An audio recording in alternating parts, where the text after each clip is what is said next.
they're going to give us the entity. I thought we were going to have to wait till chapter 4. Here we go. Arcus 1. I would start at the beginning, but I don't know when that was or how long ago I was banished to this prison.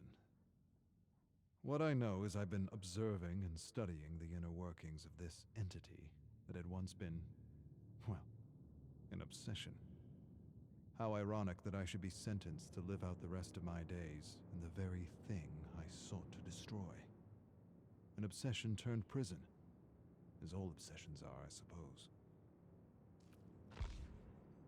Arcus 54.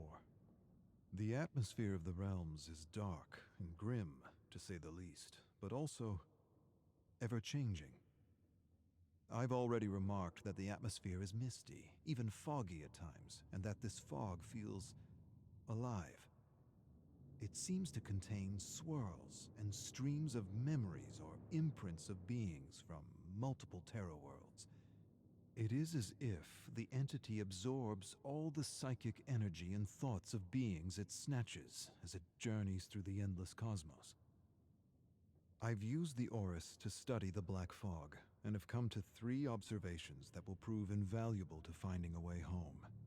First, the fog is rich in auric particles, leading me to believe this dimension is more conscious than it is material. Second, I should be able to manifest anything I'm able to pull from rifts in the fog, using techniques passed down from my family. Third, the entity is far more ancient than we ever suspected back home, and most of our theories and conjectures were wrong.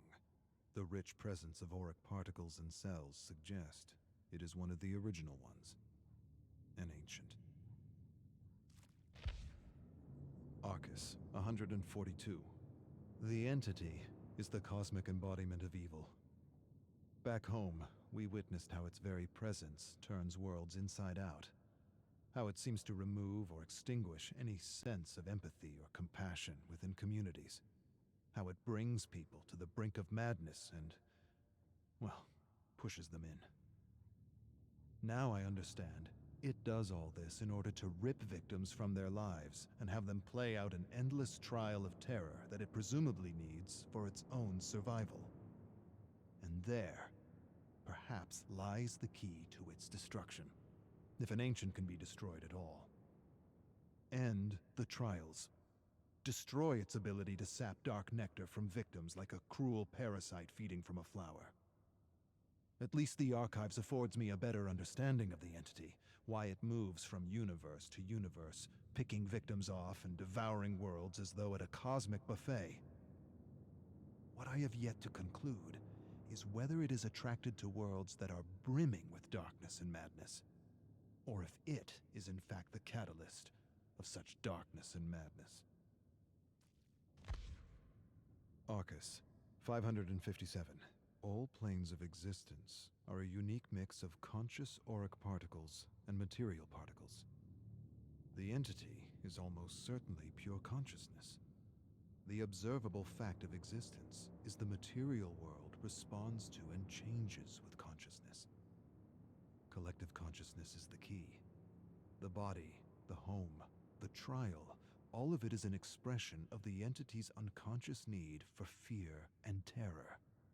The distinct observation in the specimens chosen by the entity is that they all come from worlds that have failed to understand the metaphysical relationship between their thoughts and the world they live in. This is not by chance. It is, to my mind, self-preservation. Victims who know this truth and have honed their ability to manifest could be poisonous to the entity. This leads me to believe the entity is attracted to dark worlds, because darkness and chaos are clear indicators that inhabitants have failed to connect the dots between the collective consciousness and the health of their world. The conclusion, then, might be that the entity feeds off ignorance. Arcus 731.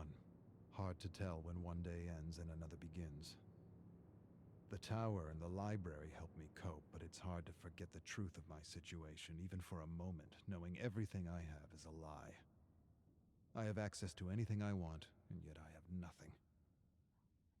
The survivors continue to undergo the trials of the most brutal of killers. I continue to search the fog for the memories of those who found a way to escape. It sometimes feels like a futile search. But then again, I've got time on my hands. Lots of time. All right, so these logs are for this guy behind us right here. And I'm pretty sure the Arcus is that little floating eye thing that he's holding.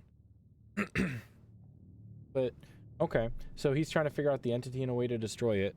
Apparently probably comes from another world. Either way, pretty cool. All right, we're gonna watch the video now. Again, volume warning, headset users. This is the point where you'd want to turn down your volume because every video has been very loud. So make sure you get that volume down, and we're about to begin. Here we go.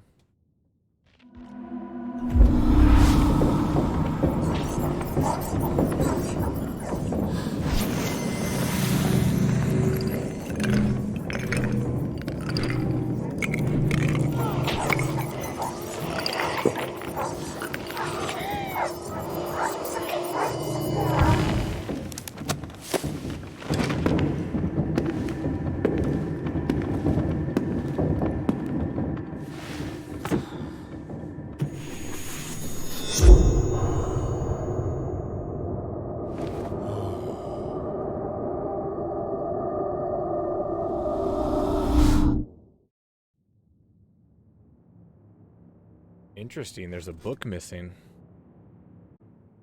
Wonder if it's this